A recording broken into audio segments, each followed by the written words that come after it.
Any right that has been claimed but that the government has not already honored or granted is an indication that the right must come from beyond the government. If we say the government should grant such a right, we must appeal to something beyond the government, a transcendent standard by which we can ground that claim and from which that right must come.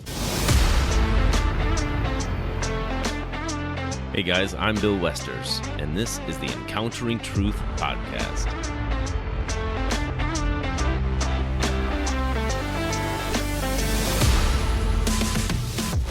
Welcome to the Encountering Truth podcast, where we examine the evidence for Christianity, engage culture with kindness and conviction, and encounter Jesus as the way, the truth, and the life.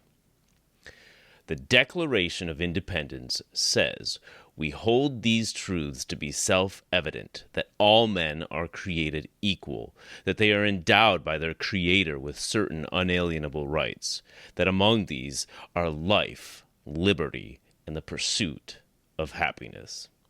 Every year around this time, we celebrate the birth of our nation on the 4th of July, 1776, Independence Day.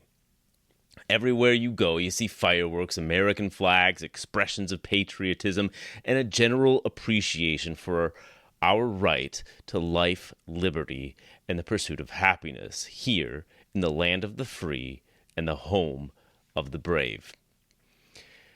And as we celebrate our Declaration of Independence and the birth of the United States of America, I think there's something very significant that many people miss in all of it. And I'm not talking about the patriotism or the founding of the United States.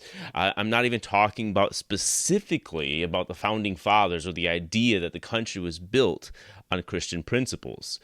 But I am talking about something in particular that the founding fathers got right. I'm talking today about this idea of what we call human rights. You see, people talk about human rights all the time, but how often do we truly think about what they actually are or where they come from? Well, first of all, let's look at what is a right. If you Google the definition of a right, it says something to which one has a just claim. Another definition says a moral or legal entitlement to have or obtain something or to act in a certain way. So notice the language here. What makes a claim, quote unquote, just? And what makes an entitlement moral or legal? Rights must be grounded in a standard, a just or moral or legal standard. We don't often think about this, but there are different kinds of rights. Different types of rights are grounded in different types of standards. Obviously, a legal standard for an entitlement is that which is grounded in the law. And certain laws grant or limit certain rights. And of course, it is the legislating body of the government that creates or changes these laws. So think of the first 10 amendments to our Constitution, the Bill of Rights, right? Appropriately named. The Bill of Rights offers us things like the right to peaceably assemble, the right to bear arms, the right to a fair trial, and so on. Among many other things, but not every country has a Bill of Rights like ours, right? And if the legislative body of the government can change laws and make new laws, then they can change the laws that give us these rights. In other words, if the government is who gives you the rights, then the government can also take away those rights simply by changing the law. For example, in 1919, the 18th Amendment imposed a nationwide prohibition on alcohol. Legislation was passed that revoked citizens' rights to manufacture, sell, and transport alcoholic beverages. Of course, that amendment was repealed later by the 21st Amendment in 1933, and those rights were given back to the people. And so certainly some rights are legal entitlements granted by the government, which of course means they can be taken away by the government, such as the right to bear arms, the right to a fair trial, the right to vote at a particular age. But these are not what we would call universal rights, as they can change by modifying the legal standard, and legal entitlements can vary depending on the different governing bodies, whether that's from the state to state or from country to country. So what makes something a universal right? First, by being called a universal right, that would mean that it would have to apply to everyone, everywhere. And so what would give someone, as the definition said, a just claim or a moral entitlement to something? The right would have to be grounded in a just or moral standard. And in order for a right to be universal, it must be grounded in a universal standard that applies to everyone, everywhere. Well, on December 10th, 1948, the United Nations released the Universal Declaration of Human Rights. According to the UN's website, this document sets out for the first time fundamental human rights to be universally protected. Many of the rights in this declaration are similar to what we would find in the United States Constitution or Bill of Rights and Declaration of Independence.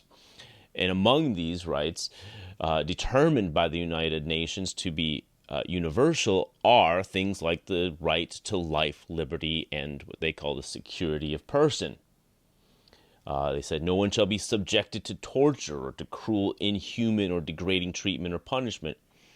They offer the right to a fair and public hearing by an independent, impartial tribunal. The right to freedom of peaceful assembly. So very, very similar to what we see in our founding documents. And so what makes these rights universal then? Well, simply the fact that the United Nations says that they are. Don't they depend more on the laws of the individual country? Clearly, some of these rights are not granted within certain member nations of the United Nations. For example, Article 9 says that no one shall be subjected to arbitrary arrest, detention, or exile.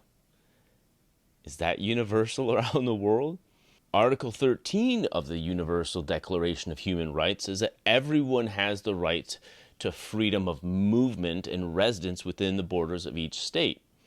Everyone has the right to leave any country, including his own, and to return to his country. Well, here's looking at you, North Korea, right? Okay.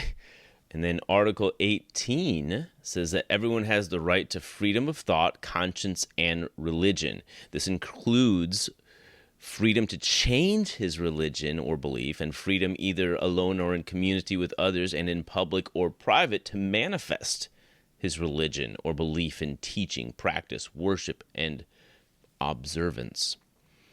Well, think about a place like Iran or Saudi Arabia, where a conversion from Islam to Christianity or any other religion can have significant ramifications, punishment, even by death.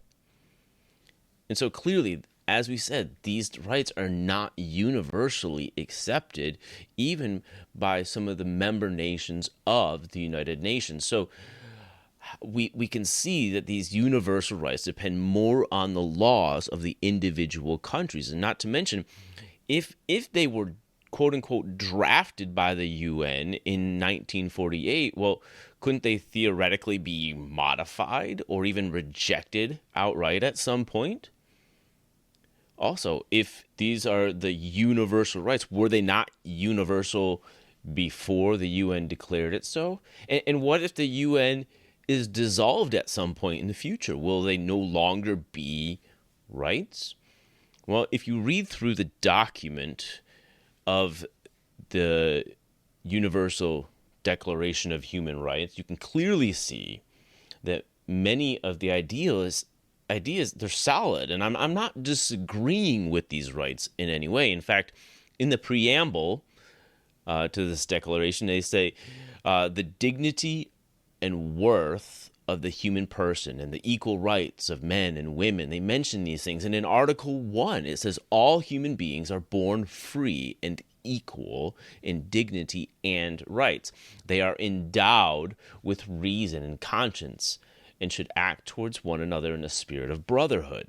So they use this language like faith in fundamental human rights, endowed with reason and conscience, and should act towards one another in a spirit of brotherhood.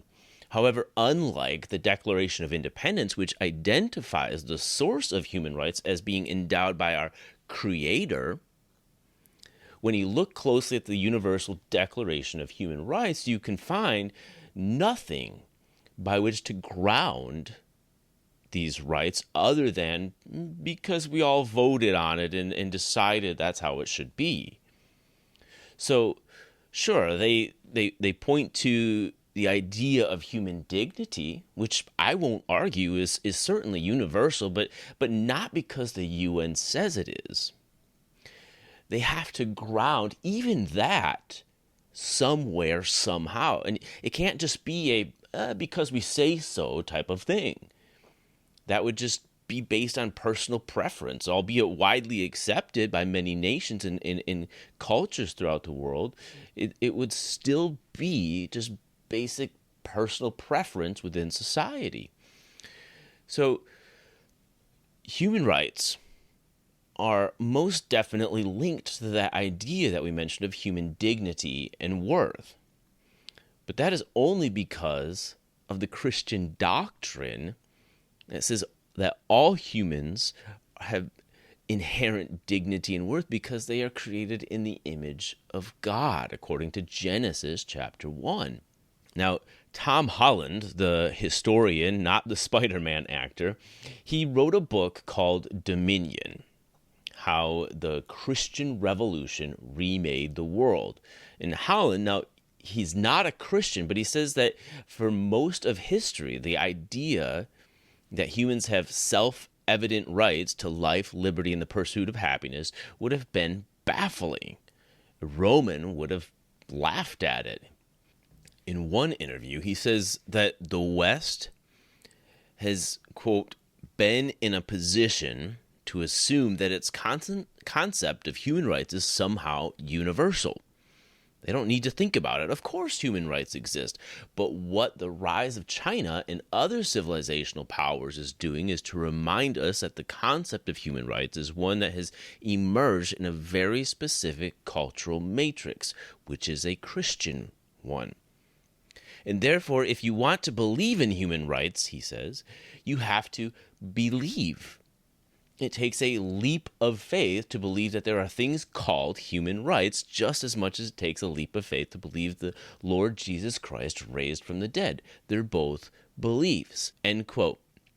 Now, I would differ, of course, with Holland on the idea that it takes a leap of faith to believe in human rights or in the resurrection of Jesus, since we've talked about before on here is that there's actually a great deal of evidence that suggests that the resurrection actually occurred, to the point where it is in fact the most reasonable explanation from the evidence that we have. However, I do agree with him that human rights are rooted in the theological belief that humans have inherent dignity endowed by their Creator, God, who made them in His image and likeness. What many people don't understand is that if there is no God, there are no human rights. Dr. Carl Trueman, in his landmark work, The Rise and Triumph of the Modern Self, details the rise of what he calls expressive individualism. This idea that, quote, each of us finds our meaning by giving expression to our own feelings and desires, end quote. In the book, he explains, quote, one of the aspects of the modern culture of expressive individualism is the emphasis it places on the inherent dignity of the individual. The idea that all human beings are of equal worth is rooted in the idea that all human beings are made in the image of God. The problem with expressive individualism is not its emphasis on the dignity or the individual value of every human being. That is what undergirded the fight against slavery in the 19th century and the civil rights movement of the 1950s and 1960s. Rather, it is the fact that expressive individualism has detached these concepts of individual dignity and value from any kind of grounding in a sacred order. Truman argues that, quote, the untethering of what it means to be human from any kind of metaphysical framework has rendered the notion of universal individual dignity something that threatens to push the West into a kind of totalitarian anarchy, to use an oxymoron, end quote. This is exactly what the Human Rights Campaign is actually doing. Now, on their front homepage, they say that the Human Rights Campaign envisions a world where every member of the LGBTQ plus family has the freedom to live their truth without fear and with equality under the law, end quote. One of their values is respect. And on that page, they explain this. They say, quote, we root ourselves in our shared humanity and treat each other with kindness and compassion. We're at our best when we honor the equal dignity and worth of all people, even in the face of conflict, end quote. The Human Rights Campaign has, as Truman put it, detached these concepts of individual dignity and value from any kind of grounding in a sacred order. Again, universal rights have to be grounded in something universal, something transcendent, something above and beyond the government, and even above and beyond the United Nations. See, and moral entitlements, as the definition goes, must be grounded in a transcendent moral standard. And what could serve as the transcendent moral standard above governments and all of humanity? What kind of standard could have that kind of authority other than the perfect moral standard that is God's very nature? Frank Turek, in his book, Stealing from God, Why Atheists Need God to Make Their Case, argues that, quote, atheists have long been critical of Christians for trying to legislate morality, but atheists are trying to do the same thing. They're trying to legislate their new absolutes over the old self-evident ones grounded in God. For example, many atheists are ardent supporters of absolute rights to abortion, same-sex marriage, taxpayer-provided health care, welfare, contraceptives, and several other entitlements. But who says those are rights? By what objective standard are abortion, same-sex marriage, same-sex adoption, taxpayer-provided health care, and the like moral rights? There isn't such a standard in an atheistic universe. So atheists must steal the grounds for objective moral rights from God while arguing that God doesn't exist. End quote. So like we said, there are some rights from the government, like the right to bear arms, the right to vote, and so on. But universal rights don't come from the government. If they did, then the government could just take them away, and thus they would not be universal rights, right? So, in fact, the Declaration of Independence makes this very clear. It says that to secure these rights, governments are instituted among men. Okay? Governments are instituted to secure the rights, not to offer the rights, deriving their just powers from the consent of the governed, that whenever any form of government becomes destructive to these ends, it is the right of the people to alter or to abolish it and to institute a new government. So if the people have the right to alter or abolish the government for not securing the rights that they have, then those rights certainly cannot come from the government. They must appeal to something beyond the government to be able to abolish or alter the government that's not securing their rights. So often, the very reason that someone declares that they have a right to something is precisely because that right is not actually being offered. Any right that has been claimed but that the government has not already honored or granted is an indication that the right must come from beyond the government. If we say the government should grant us such a right, we must appeal to something beyond the government, a transcendent standard by which we can ground that claim and from which that right must come. Why should the government grant that right? If rights come from the government, whether that's local or federal or even global, then if the government doesn't grant you that right, then you simply just don't have it, and nor do you have any basis for demanding it. If rights come from the government, it makes no sense to say that you have a right to something that the government hasn't given you. But think about what this means for history. Any right that the government hadn't granted people just wasn't a right, and they had no basis to demand it. For instance, think about slavery and the abolitionist movement. Think about the civil rights movement, equal rights for women, even the right to life. If rights don't come from beyond the government, then these things could not have happened, or at least they could not have been called good or moral. In fact, it could not have been even called a civil rights movement. If the government is the ultimate authority for what is good and moral, it would by definition be immoral to make a claim against the government in pursuit of any rights that the government hadn't already offered. If society and the government are who determine our rights, what is a just claim, our moral entitlements, then there can be no social reform.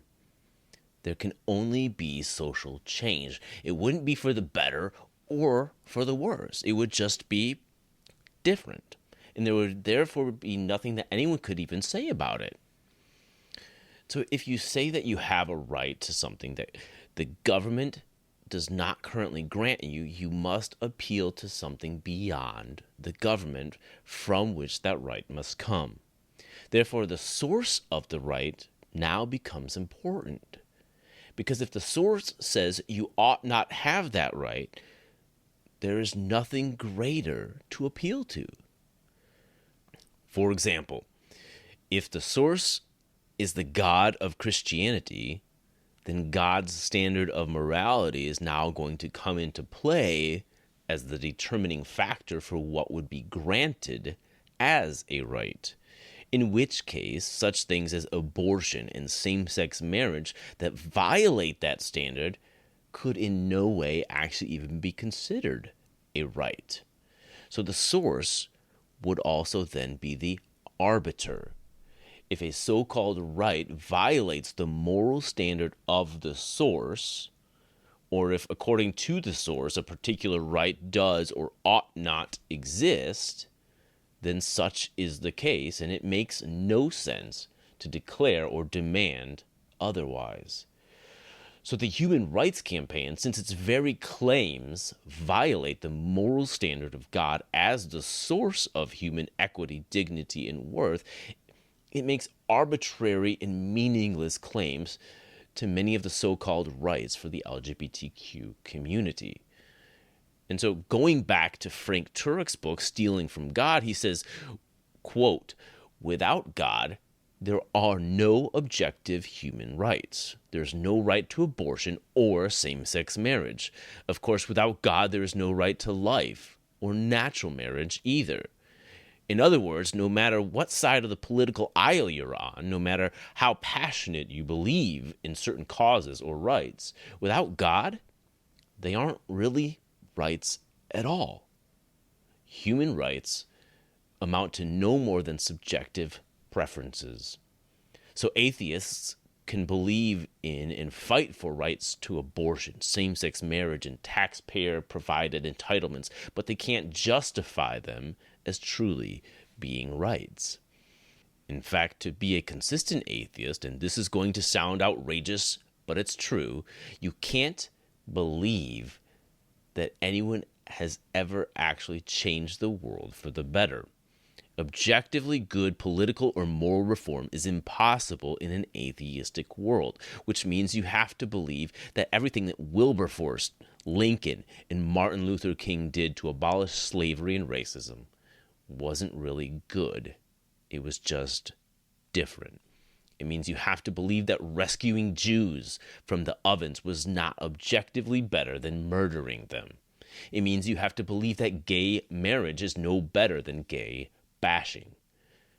You may be thinking that's outrageous. Racism, murder, assault, and rape are objectively wrong, and people do have a right to not be harmed. And I agree, he says. But that's true only if God exists. In an atheistic universe, there is nothing objectively wrong with anything at any time. There are no limits. Anything goes, which means to be a consistent atheist, you have to believe in the outrageous. End quote. So, as Chuck Colson once said, if God is thrown out of our history, we lose our basis for believing that individuals have rights and dignity. In an empty universe, we have no meaning, no value. Without God, there are no unalienable rights, and no certain proof that liberty is better than tyranny or that life is better than death. Everything is a matter of opinion and power. Without God, as the source of all those moral principles, the public square would quickly revert to the law of the jungle. Brutish power would prevail. The weak, the unborn, the elderly, and the gravely ill could be quietly terminated. End quote. So, in summary, human rights exist. Not because someone said they do. Not because people voted that they do. They don't come from the government, and they don't come from the United Nations. See, all men are created equal, and we are endowed by our Creator with these unalienable rights. We have human rights because we have been made in the image of God, and that alone gives us inherent dignity and worth. Our rights come from our Creator, and the source matters because the source determines what is actually a right and what might just be a preference. So, of all these rights, including the right to life, liberty, and the pursuit of happiness, there is one right that stands above them all.